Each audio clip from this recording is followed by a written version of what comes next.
खम्मा घनी मारो राजस्थान पे आप सबका बहुत बहुत स्वागत है। कैसे हो सारे एमआरपीएंस? आई होप आप सब बहुत अच्छे हो। आज के क्रैश कोर्स के 7th पार्ट का टॉपिक देख लिया होगा, एग्रो प्रोसेसिंग पॉलिसी 2020। ये हमारे सिलेबस के अंदर, ये हमारे सिलेबस में कहाँ लिखा हुआ है जरा देखते हैं हम लोग। देखें राजस्थान इकोनॉमी में इंडस्ट्री वाले जो टॉपिक दिया हुआ है उसके अंदर स्पेसिफिकली मेंशन्ड है। ये देखो ये रहा, एग्रो प्रोसेसिंग पॉलिसी 2020। तो ये 2019 की पॉलिसी है, 20 में जिसके अंदर नई नई चीजें आई हैं कुछ, तो उसको बकायदा डिटेल से कर लेना चाहिए। क्वेश्चन यहां से पूछे जा सकते हैं, तो आज हम कोशिश करेंगे जितना मैक्सिमम कवर कर पाएंगे उसको करने का, ठीक है। और अच्छा, मेरे बारे में जो नए मेंबर्स जुड़ रहे हैं उनको बस थोड़ा इंट्रो, छोटके वाला इंट्रो। मेरा नाम डॉक्टर तरुणा शर्मा है, अनअकैडमी प्लस पे एजुकेटर इन चीफ। आप सबके लिए स्टडी सिंप्लीफायर फॉर सक्सेस। आप सभी राजस्थान पॉलिटी की फ्री लाइव टेस्ट सीरीज, जिस सीरीज का नाम है दर्पण टेस्ट सीरीज, सुबह 8 बजे होती है अनअकैडमी के लर्निंग ऐप पे। पूरे मारो राजस्थान को पधारनो जरूर है। College lecturer, RAS, sub inspector, RPSC के बाकी जितने एग्जाम्स जिसमें राजस्थान पॉलिटी सिलेबस में, उसमें आपको काम आने वाली है, ठीक है। इसके साथ साथ आप प्लस क्लासेस ज्वाइन कर सकते हैं। प्लस क्लासेस फ्री क्लासेस नहीं होती हैं, वो पेड क्लासेस होती है। आरएएस का बैच चल रहा है, राजस्थान आर्ट एंड कल्चर पढ़ा रही हूँ 31 तारीख तक। 1 सितंबर से इकोनॉमिक सर्वे की क्लासेस शुरू होंगी, उसके बाद राजस्थान ज्योग्राफी, फिर Rajasthan polity, English medium Hindi medium दोनों में पढ़ाने वाली हूँ, तो ज्वाइन कर लीजिए। प्री के लिए प्री का पढ़ाएंगे, मेंस के टाइम पे मेंस का भी पढ़ाऊंगी, इंग्लिश मीडियम में भी बकायदा। और आप सभी के लिए ये ऑफर चल रहा है 12 महीनों के सब्सक्रिप्शन पे 2 महीने का फ्री। अच्छा रुको, आज मैं कुछ ज्यादा ही जल्दी करूँ। 2 साल के सब्सक्रिप्शन पे 3 महीने का फ्री। MRP 10 कोड लगाने से आपको 10% एक्स्ट्रा डिस्काउंट मिलता है, तो आपको अलग से कुछ लगाने की जरूरत नहीं है। लिंक आपके कमेंट में आपको पिन मिल जाएगा, लाइव चैट में पिन मिल जाएगा, उस पर क्लिक करोगे, कोड लगाया मिलेगा 10% डिस्काउंट के साथ, ठीक है। आपको सिर्फ प्लान चूज करना है और प्लस में प्लस कम्युनिटी का पार्ट बनना है। तो आइए स्टार्ट करते हैं। अभी हम Rajasthan agro food processing policy, ठीक है, एग्रो प्रोसेसिंग पॉलिसी हमारे सिलेबस में दिया हुआ है। पूरा नाम अगर इसका देखें 2019 की Rajasthan agro processing agri business agree export promotion policy. तो नाम के ऊपर क्वेश्चन आने के चांसेस बहुत ही ज्यादा कम हैं, कम चांसेस हैं कि नाम पे इस पे आएंगे, ठीक है। अच्छा, अरे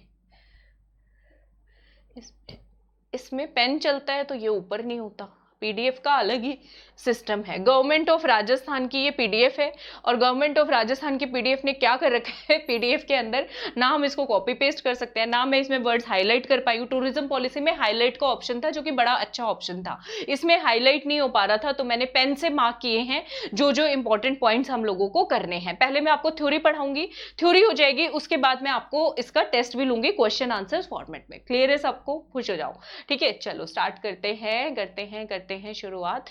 शुरू में ना एग्रो प्रोसेसिंग सेक्टर के बारे में कुछ इंपॉर्टेंट पॉइंट्स इन्होंने दिए, जहां से कुछ क्वेश्चन पिक किए जा सकते हैं एग्जाम में, तो उनको देख लेते हैं ऊपर।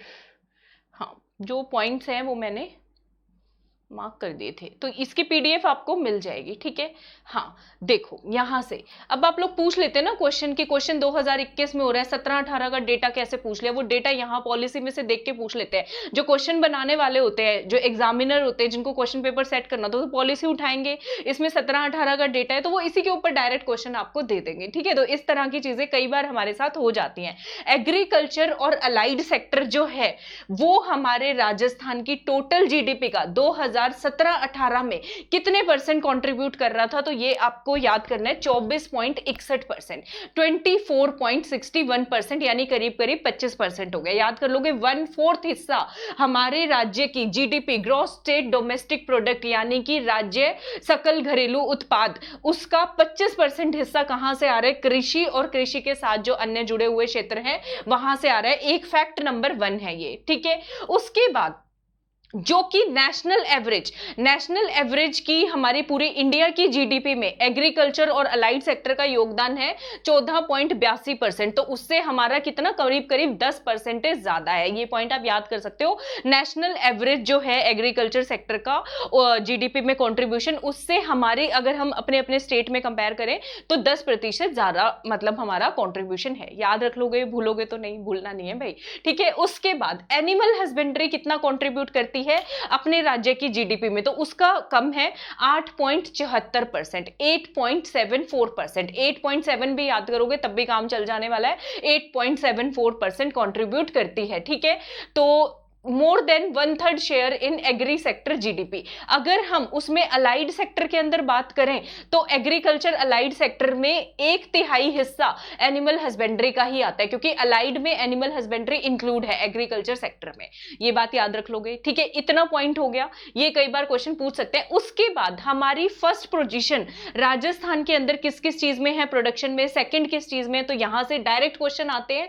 ये आपका एग्रीकल्चर वाला जो टॉपिक हमें करना है वहां से भी उसके अंदर भी ये ऑटोमेटिकली इंक्लूड हो रहा है खुद ही ब खुद, ठीक है। तो Rajasthan state occupied first position in production of, direct question आएगा, मस्टर्ड और गुवार, ठीक है। मस्टर्ड यानी कि सरसों और गुवार के अंदर, एमजी के अंदर, एमजी याद कर लो इसमें। अब मैं लिखती हूं तो ये पेज ऊपर नहीं होता, कुछ तो पंगा है, पता नहीं अब, ठीक है। मैं लिख दे रही हूं इसको, फिर ये डिलीट करना पड़ेगा लेकिन मुझे।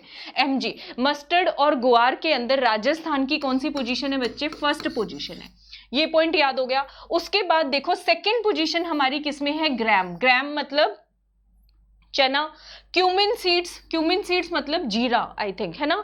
तो इसके अंदर हमारी सेकंड पोजीशन है, याद कर लोगे, चना और जीरा, ठीक है। हाँ चीमा लिखा जा रहा है मुझे, जीरा, ठीक है। क्यूमिन सीड्स के अंदर हमारी सेकंड पोजीशन है। और दूसरे जो कोर्स सीरियल्स है, इस पे क्वेश्चन आपको लगेगा, जो मोटे अनाज होते हैं जैसे कि बाजरा हो गया, ज्वार हो गया, उसमें आपको लगेगा फर्स्ट पोजीशन, तो उसके अंदर सेकंड पोजीशन है कोर्स सीरियल्स में। ये पॉइंट आपको यहां से याद रखना है, इस पे वो पूछ सकते हैं, ठीक है। तीसरी पोजीशन हमारी किसमें है, सोयाबीन, पल्सेस और ऑयल सीड्स, मतलब जो प्रोटीन वाली चीजें और फैट वाली चीजें हैं उसमें हमारा थर्ड रैंक है, सोयाबीन, पल्सेस और ऑयल सीड्स के अंदर। याद कर लोगे, राजस्थान का first second third rank, first rank हो गया एमजी मस्टर्ड और गवार, सेकंड हो गया एमजीसी, इकट्ठा याद कर लो, जी से ग्राम, सी से क्यूमिन सीड्स, और तीसरा रैंक हमारा हो गया किसका बच्चे, प्रोटीन और फैट की जरूरत है भाई, soybean, pulses, oil seeds. Second position है कोर्स सीरियल्स के अंदर मोटे अनाज में, ये भी आपको स्पेसिफिकली याद करना है, ठीक है। अगर कोई और स्पेसिफिकली आएगा तो हम याद कर लेंगे। अब हम बात कर लेते हैं हॉर्टिकल्चर क्रॉप्स की। हॉर्टिकल्चर क्रॉप्स मतलब बागवानी वाली, फूल पत्तियां जिसके अंदर आ जाती हैं, तो उसमें क्या है, उसमें हमारा पहली पोजीशन है किसमें, कैरम सीड्स के अंदर, कोरिएंडर यानी धनिया, फेनुग्रीक यानी मेथी, ठीक है, हिना यानी मेहंदी, और इसबगोल, ये सारे हॉर्टिकल्चर में आते हैं, मेहंदी और इसबगोल, इसमें हमारा फर्स्ट रैंक है, ठीक है। कैरम सीड्स आई थिंक अजवाइन को बोलते हो शायद पक्का, मेरी इंग्लिश हिंदी इसमें बड़ी खराब हो जाती है भाई, आप लोग देख लेना, गूगल कर लेना, ठीक है। पहली पोजीशन हमारी किसमें है, कैरम सीड्स के अंदर, और धनिया, मेथी मतलब मसाले, हॉर्टिकल्चर क्रॉप्स में क्या आ गया, स्पाइसेस आ गए, तो स्पाइसेस में हमारा फर्स्ट रैंक। हिना सबको याद रहेगा, पाली के अंदर सोजत, हिना मंडी भी उसको बोलते हैं, ठीक है।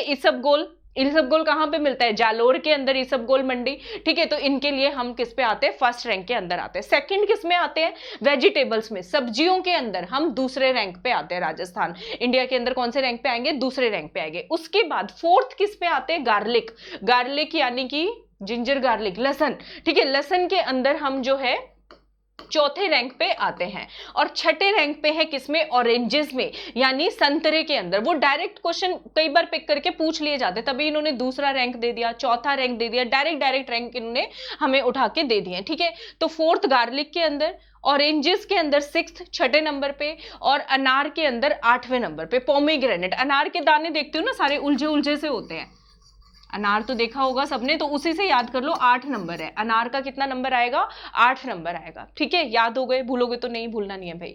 अच्छा, इसके बाद और क्या पॉइंट्स बता रहे हैं वो, और ये बता रहे हैं हम जो है नेट सप्लायर हैं, मतलब कि प्रोडक्शन और खपत होने के बाद हम उसको मेनली क्या करते हैं, सप्लाई करते हैं, मतलब निर्यात करते हैं, एक्सपोर्ट तो हो जाता है दूसरे देशों में, राजस्थान जो सप्लाई करता है इंडिया के अंदर भी। तो नेट सप्लायर हम किस किस चीज का है, मतलब सरप्लस प्रोडक्शन है अपने यहाँ पे, ऑयल सीड्स का और पल्सेस का। किसका, ऑयल सीड्स का और पल्सेस, यानी कि दालें और ऑयल सीड्स मतलब तिलहन, ठीक है, तिलहन ही बोलते हैं ना। पल्सेस और ऑयल सीड्स में हम नेट सप्लायर हैं, ठीक है। उसके बाद जो है, ठीक है, और इसके अंदर कंट्री जो है, हम तो नेट सप्लायर हैं, हमारे यहाँ पे दालें खूब होती हैं भाई, राजस्थान की दालें दूसरे राज्यों में भी बेची जाती है, ट्रक पे आते हैं लोग बेचने के लिए, पता है आप लोगों को, ऐसा होता है, ठीक है, दालें और तिलहन। और कंट्री जो है हमारे देश को, जबकि ये इंपोर्ट करनी पड़ती है हमारे देश की न्यूट्रिशनल रिक्वायरमेंट को पूरा करने के लिए, ठीक है, ये पॉइंट है। अच्छा, अब जो है प्रोडक्शन सरप्लस जो है, कुछ फसलों का ऐसा है जो सिर्फ इंडिया के अंदर सरप्लस नहीं है, पूरे वर्ल्ड में भी हम सरप्लस में आते हैं, तो वो कौन कौन से हैं? इसबगोल हमारे यहाँ पे सबसे ज्यादा होता है, सबके डाइजेशन का ख्याल कौन रख रहा है? हमारा प्यारो राजस्थान ही रख रहा है, ठीक है, तो इसबगोल याद कर लो, ग्वार याद कर लो, सेना याद कर लो, बहुत डाइजेस्टिव होता है सेना, आप लोग देखना इमेज, पत्तियां पत्तियां सी होती है, येलो येलो कलर के फूल से होते हैं इसके सेना। और हिना मेहंदी, मेहंदी में भी हम लोग पहले रंग पे है, ठीक है, याद कर लोगे। किस किस में? वर्ल्ड के अंदर, not only in India, surplus production यानी कि ज्यादा प्रोड्यूस करते हैं यूज करने से, तो इसबगोल, गवार, सेना और हिना, ठीक है, सेना, हिना, इसबगोल, गवार, याद कर लोगे, ठीक है, चलो याद हो गया। उसके बाद लाइव स्टॉक सेंसस, अब ये पूछते हैं ना 2012 का सेंसस पूछ तो नहीं लेंगे, तो वो यहां से कई बार डायरेक्ट क्वेश्चन पिक कर लिए जाते हैं, इसलिए हम लोग ये थोड़ा सा नजर इसके ऊपर डाल रहे हैं भाई, पॉलिसी में क्या क्या फैक्ट्स दिए गए, ठीक है, इतनी सी बात है बस। लाइव स्टॉक सेंसस 2012 का, ठीक है, लाइव स्टॉक सेंसस 2012 का कहता है कितने एनिमल्स है राजस्थान के अंदर? 577.32 लाख, लेटेस्ट भी करना है हमें, ठीक है, जो 19th लाइव स्टॉक सेंसस आया वो भी करना है, ठीक है, तो 577 लाख एनिमल्स हैं। पोल्ट्री, ठीक है, मुर्गी धन जो है वो कितना है? 802 लाख है, याद कर लोगे, ठीक है, 577 लाख एनिमल्स, पोल्ट्री कितना है सबसे ज्यादा? 802 लाख पोल्ट्री, ठीक है, लाइव स्टॉक सेंसस 2012। कंट्री की लाइव स्टॉक का राजस्थान कितने परसेंट बना रहा है? हमारे राजस्थान में पूरे देश के कितने परसेंट एनिमल्स है? लाइव स्टॉक है, पशुधन है, तो 11.26%, कितने हैं? 11.26%, 11.26% आएगा। मिल्क प्रोडक्शन कितना होता है? भारत जो है मिल्क प्रोडक्शन में वर्ल्ड में काफी टॉप रैंक में आता है, ठीक है, तो याद कर लो राजस्थान का कॉन्ट्रीब्यूशन उसमें कितना है? 12.93%, 3 के मल्टीपल है, 3 चौके 12, 3 तिया 9, 3 एकम 3, 12.93%, ठीक है। अब जो है ठंड हो रही है बहुत ज्यादा, मारो राजस्थान में तो गर्मी होती है, लेकिन दूसरे जगह पर दूसरे राज्यों की ठंड का इलाज हम ही करते हैं, तो राजस्थान पहले रैंक पे है वूल प्रोडक्शन में, ऊन की प्रोडक्शन में हम कौन से रैंक पे आते हैं? फर्स्ट रैंक के ऊपर आते हैं, याद कर लोगे, वूल प्रोडक्शन में। मिल्क प्रोडक्शन में हम सेकंड रैंक पे आते हैं, दुग्ध उत्पादन में सेकंड पे, वूल ऊन प्रोडक्शन में, ऊन के उत्पादन में हम लोग कौन से रैंक पे आते हैं? फर्स्ट रैंक के ऊपर आते हैं। इतना क्लियर हो गया? उसके बाद अभी हमारे यहाँ पर फ्रेश वाटर रिसोर्सेज भी हैं, सलाइन वाटर रिसोर्सेज भी हैं, मतलब हमारे पास खारे पानी के संसाधन भी हैं और जो ताजा पानी होता है उसके भी संसाधन हैं, ठीक है। तो यहाँ पे हमें याद करना है, अगर हम बात करें फ्रेश वाटर की, जो ताजा पानी होता है, मीठा पानी होता है, उसकी 80 लाख हेक्टेयर एरिया है नदियों और नहरों के जरिए। नदियों और नहरों के जरिए कितना एरिया कलेक्ट हो रहा है? 80 लाख हेक्टेयर। इसके अलावा नदियों और नहरों, रिवर्स और कैनाल्स के अलावा हमारे पास और कितना एक्स्ट्रा एरिया है? 4.23 लाख हेक्टेयर। तो टोटल मिला के अगर हम फ्रेश वाटर देखेंगे तो कितना हो जाएगा? काफी ज्यादा हो जाएगा, रुको अभी और भी आगे, ठीक है, याद कर लेना। 4.23 लाख हेक्टेयर, 80 लाख रिवर्स और इसमें कैनाल्स में, 80,000 हेक्टेयर वाटर लॉक्ड एरिया है और 180,000 हेक्टेयर सॉल्ट अफेक्टेड एरिया है। तो सॉल्ट वाला जो सलाइन वाला है वो कितना है? 180,000 हेक्टेयर, 180,000 यानी कि 1,80,000 हो जाएगा ये, ठीक है। 1.8 लाख भी आप इसको लिखना चाहें तो लिख सकते हैं, ठीक है। तो ये हल्की सी इंफॉर्मेशन है, इनके बहुत ज्यादा रट्टे नहीं, आप हल्का हल्का भी नजर पे डालोगे, ध्यान रखोगे तो आपको एग्जाम में क्लिक कर जाएगा, ऑप्शन आप लोग बड़े आराम से मार्क कर पाओगे, ठीक है, क्लियर है। ये पॉइंट हो गया। अनयूटिलाइज्ड वाटर रिसोर्स है हमारे यहाँ पे। अब क्वेश्चन आ सकता है, आरएस मेंस में कई दफा 2 नंबर का क्वेश्चन पूछ लेते हैं, राजस्थान में फिशरीज की कितनी पॉसिबिलिटीज है, मत्स्य पालन कितना हो सकता है, अगर हो सकता है तो उसका कारण बताओ, क्यों हो सकता है मत्स्य पालन। तो उसका एक रीजन इन्होंने यहाँ पे दिया है, हमारे यहाँ पे अनयूटिलाइज्ड वाटर रिजर्व्स बहुत सारे हैं, वो पानी के रिजर्व्स, भंडार जिनको हम यूज नहीं कर रहे, ठीक है। तो अनयूटिलाइज्ड वाटर रिसोर्सेज जो हैं वो साइंटिफिक फिश कल्चर के लिए, आर्टिफिशियली साइंटिफिक मेथड पर बेस्ड फिश कल्चर के लिए हमारे पास बहुत अच्छा मौका दे रहे हैं। ठीक है, तो वो हम कर सकते हैं। इसके अंदर ह्यूज स्कोप है हमारे यहाँ पर ऑर्नामेंटल फिशिंग का। उदयपुर में देखोगे एक बहुत बड़ी सी फिशिंग लाइब्रेरी गैलरी है, वहां पे डिफरेंट डिफरेंट टाइप्स के फिशेस, बहुत ब्यूटीफुल सुंदर एक केव टाइप गुफा टाइप में आप जाओगे तो आपको देखने को मिलेगी। तो हमारे यहाँ पे स्कोप क्यों है? क्योंकि अनयूटिलाइज्ड वाटर रिजर्व्स है बहुत सारे। ठीक है, क्लियर है, ये पॉइंट क्लियर हो गया। उसके बाद जो है क्या कह रहे हैं, infrastructure, high tech infrastructure adoption in cultivation के अंदर जितना ज्यादा ढांचा हमारा जो बेसिक ढांचा है वो मजबूत होगा, उतनी ज्यादा हमें एग्रीकल्चर अच्छा मिलेगा।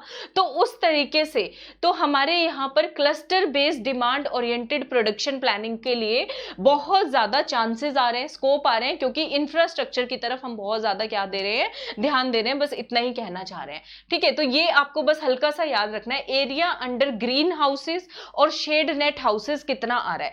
तो ग्रीन हाउसेस के अंदर 44.9 लाख स्क्वायर मीटर और शेड नेट हाउसेस के अंदर 6.7 लाख स्क्वायर मीटर जो है वो आ रहा है। तो ये हल्का सा माइंड में रखना है, ज्यादा नहीं याद रखना। ग्रीन हाउसेस में 44 लाख है, शेड नेट हाउसिंग के अंदर 6 लाख है, उसके अंदर काफी कम है। क्लियर है सबको? इसकी पीडीएफ हो जाएगी, दे दूंगी मैं, टेलीग्राम पे डाल दूंगी। ठीक है, लार्जेस्ट स्टेट है राजस्थान इंडिया के अंदर, one of the largest state in organic farming. तो रजिस्टर्ड ऑर्गेनिक फार्मिंग वाला जो एरिया है हमारे यहाँ पे वो कितना है? 81,000 हेक्टेयर है। कितना है? 81,000 हेक्टेयर रजिस्टर्ड ऑर्गेनिक फार्मिंग वाला एरिया। ठीक है, तो ये कुछ बेसिक फैक्ट्स थे जो डायरेक्ट पॉलिसी पे क्वेश्चन में नहीं आएंगे, लेकिन एग्रीकल्चर सेक्टर में, हॉर्टिकल्चर सेक्टर में आप लोगों से क्वेश्चंस कई बार यहां से पूछ लिए जाते हैं। ठीक है, तो एक रीडिंग आपको इसकी देनी है, बहुत ज्यादा इसके ऊपर स्ट्रेस आउट नहीं करना। ठीक है, चले आगे देखते हैं। हाँ ठीक है, हाँ ये इंपॉर्टेंट है। अलग अलग डिफरेंट सीरियल्स की प्रोडक्शन हमारे यहाँ पर कितनी होती है, अलग अलग क्रॉप्स की, सीरियल्स यानी अनाज की बात कर ले, पल्सेस की, तिलहन की, ग्वार की, इसबगोल की, 300 लाख टन के करीब। ये इकोनॉमिक सर्वे में भी डेटा आएगा, वहां से भी किया जा सकता है। 300 लाख टन जो है हमारे यहाँ पे कैपेसिटी है। वेयर हाउसिंग कैपेसिटी कितनी है अपने पास? तो 28.70 लाख टन जो सीरियल्स है, जो हमारे फूड क्रॉप्स है, उनको हम स्टोर करके रख सकते हैं, उतनी वेयर हाउस कैपेसिटी है। कितनी? देखो प्रोडक्शन हो रहा है 300 लाख टन का, लेकिन स्टोरेज कैपेसिटी अपने पास कितनी है? 28.70 लाख टन। तो मतलब उसमें बहुत ज्यादा स्ट्रेस देने की हमें जरूरत है स्टोरेज के अंदर। ठीक है, अच्छा उसके अलावा कोल्ड स्टोरेज की बात करें तो हमारे यहाँ पर कोल्ड स्टोरेज कितने हैं? अगर संख्या की बात पूछी जाए, सिर्फ और सिर्फ 161 कोल्ड स्टोरेज है, जिसके अंदर कितना स्टोर किया जा सकता है? 5.27 लाख टन। अगर वेयर हाउस में तो मतलब गोदाम है, उसके अंदर कितना पड़ा हुआ है उसकी बात करें तो उसकी बात करें तो सिर्फ 28.70 लाख। उसमें भी अगर कोल्ड स्टोरेज पे आ गए तो वो और छोटा हो जाएगा। ठीक है, तो उसमें कितनी स्टोरेज की जा सकती है कोल्ड स्टोरेज के अंदर? याद करें तो 5.27 लाख टन की जो है हम लोग स्टोरेज कर सकते हैं। ठीक है, इतना हो गया। चले आगे देखते हैं, यहीं तक का इंपॉर्टेंट था इतना। हाँ ये इंपॉर्टेंट है, राजस्थान का एपीडा, APEDA के जो प्रोडक्ट्स होते हैं, ठीक है, उसके एक्सपोर्ट में हमारे कंट्री से जितना टोटल एक्सपोर्ट होता है एपीडा प्रोडक्ट्स का, हमारा शेयर बहुत कम है, मात्र 1.5% है। मात्र कितना है? 1.5% है। ठीक है, एपीडा प्रोडक्ट्स जो है हमारी कंट्री से जितने भी कृषि वाले एग्रीकल्चरल प्रोडक्ट्स एक्सपोर्ट होते हैं उसमें एपीडा प्रोडक्ट्स कितने होते हैं? 52% होते हैं। ठीक है, इसकी फुल फॉर्म जो है स्टार्टिंग में दिए हुए हैं उन्होंने सारे, वहां से भी आप लोग इसको चेक कर सकते हो। ठीक है, क्लियर है? ये अथॉरिटी मिलेगी कोई एग्रीकल्चर रिलेटेड, वही मिलेगा, एग्रीकल्चर प्रोडक्ट्स डेवलपमेंट एजेंसी ऐसा कुछ होगा। ठीक है, हाँ अच्छा उसके बाद नेक्स्ट देखते हैं हम लोग। अब ऐसा क्या है कि राजस्थान के अंदर फूड प्रोसेसिंग की इतनी सारी संभावनाएं एकदम से हो गई, ऐसा क्या हो गया? तो हमारे यहाँ पर देखो लोकेशन जो है, जब भी आप राजस्थान जीके पढ़ोगे सबसे पहले ज्योग्राफी पढ़ोगे। ठीक है, ज्योग्राफी क्यों पढ़ते हैं? ताकि हमें बेसिक आइडिया मिल जाए वहां की भौगोलिक परिस्थितियां कैसी हैं, रहने लायक कंडीशन है या नहीं, बारिश ज्यादा होती है, मैदानी एरिया है, पथरीला एरिया है। तो सिमिलरली हमारे यहाँ पर भी फूड प्रोसेसिंग सेक्टर की संभावनाएं क्यों है? हमारे यहाँ पर इंफ्रास्ट्रक्चर अच्छा बिल्ड किया जा सकता है। क्यों? क्योंकि नेशनल कैपिटल रीजन जो एनसीआर वाला एरिया है उसका 24%, 1/4 हिस्सा, ठीक है, नेशनल कैपिटल रीजन का 24.5% हिस्सा जो है वो अपने राजस्थान में पड़ता है। ये 24.5% कितना होता है? 8380 स्क्वायर किलोमीटर होता है, 8380 स्क्वायर किलोमीटर। 8380 भी याद करोगे तो भी चल जाएगा, 8380 स्क्वायर किलोमीटर होता है, ठीक है। तो ये आपको याद रखना है, ये इंपॉर्टेंट पॉइंट थे। अच्छा, जयपुर के अंदर और क्या इंफ्रास्ट्रक्चर में हमने किया? सेंटर फॉर पेरिशेबल कार्गो बनाया है जयपुर के अंदर। पेरिशेबल आइटम्स वो होती हैं जो जल्दी खराब हो जाती है, जिनकी टाइम लिमिट बहुत कम होती है, शेल्फ लाइन। इसके साथ साथ 8 इनलैंड कंटेनर डिपोट्स भी हमने बनाए हैं, जो कि सी वाली लोकेशन पे नहीं, इनलैंड भूमि के अंदर जो बने हैं। वो कहां कहां पे बनाए हैं? 8, जयपुर, जोधपुर और कोटा के अंदर, ठीक है। जयपुर, जोधपुर और कोटा के अंदर 8 इनलैंड कंटेनर डिपो हमने बनाए हैं, ठीक है। जोधपुर लैंडलॉक्ड हो गया, जयपुर लैंडलॉक्ड हो जाएगा, ठीक है। लैंडलॉक्ड टाइप मतलब नहीं, जयपुर की तो दूसरे स्टेट से तो बॉर्डर है, जोधपुर का नहीं है, कोटा हो गया, ठीक है। उसके बाद दिल्ली मुंबई इंडस्ट्रियल कॉरिडोर जो है, ठीक है, इस कॉरिडोर का करीब 39% हिस्सा, 39% हिस्सा अपने राजस्थान से पास कर रहा है। तो इसीलिए बहुत ज्यादा संभावनाएं हैं फूड प्रोसेसिंग सेक्टर की और एग्रो प्रोसेसिंग सेक्टर की, ठीक है। ये पॉइंट आपको याद करना है। और क्या क्या है, जो जो इंपॉर्टेंट पॉइंट्स हैं मैंने सारे मार्क कर दिए हैं।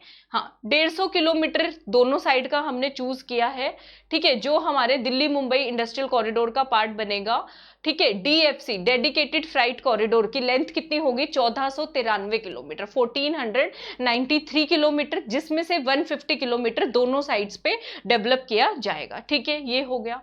रिको ने अभी तक कितने इंडस्ट्रियल एरियाज डेवलप कर लिए हैं? 338, 338 इंडस्ट्रियल एरियाज अभी तक रिको ने डेवलप कर लिए। आप चाहें तो 1 पॉइंटर्स के फॉर्म में इसके नोट्स भी बना सकते हो, और इसके हिंदी में मुझे कहीं पे मिले नहीं, ठीक है। ये तो आसान है। सिंगल विंडो अप्रूवल का सिस्टम किसके अंडर आता है? ब्यूरो ऑफ इन्वेस्टमेंट प्रमोशन के अंदर आता है, तो उसने बनाया है, ठीक है। ब्यूरो ऑफ इन्वेस्टमेंट प्रमोशन के अंदर सिंगल विंडो क्लियरेंस सिस्टम, किसी को भी कोई सेटअप लगाना है, कोई स्टार्टअप लगाना है, एग्रीकल्चर इंफ्रास्ट्रक्चर से रिलेटेड कोई भी प्रोजेक्ट है, हॉर्टिकल्चर से रिलेटेड, तो यहां पे उनके सारे अप्रूवल्स वगैरह फटाफट हो जाएंगे, ठीक है। ये हो गया। अब बाकी जो है ऑब्जेक्टिव्स है, 1 मिनट दीजिएगा मुझे। हाँ, ऑब्जेक्टिव्स वाला जो वीडियो है वो आपका कल आएगा, कोशिश करेंगे कल इसको कंप्लीट कर ले, थोड़ा अगर लंबा भी वीडियो हो जाता है तो भी, और मैं इसके एमसीक्यूज भी आपको कराऊंगी, ठीक है। तो आज के लिए इतना ही। वीडियो पसंद आए हो लाइक सब्सक्राइब शेयर करना ना भूलेगा। मैं अगले वीडियो में मिलती हूँ, तब तक आप सबको मेरी तरफ से घड़ी घड़ी राम राम।